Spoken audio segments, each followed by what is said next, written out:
ఒకసారి మీ మిత్రుడు ఆ బిల్వమంగళమూర్తి గారిని మన ఇంటికి ఆహ్వానించారు.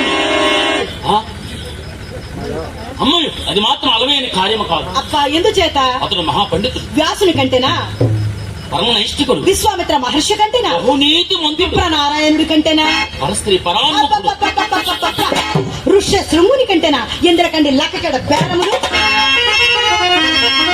ఎత్తులు తారసింగు వరకే మీ మగవారు, ఎత్తులు సింగు వరకే పురుషాగ్రణులంత లేస సామంతములాడు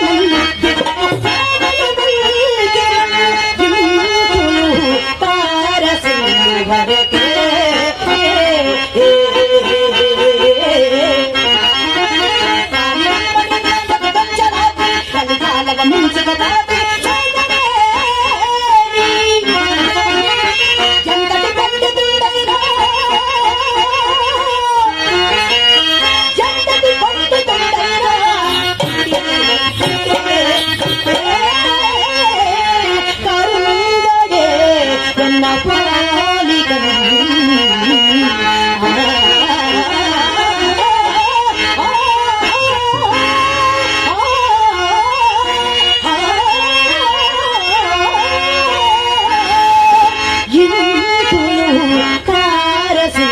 భరకే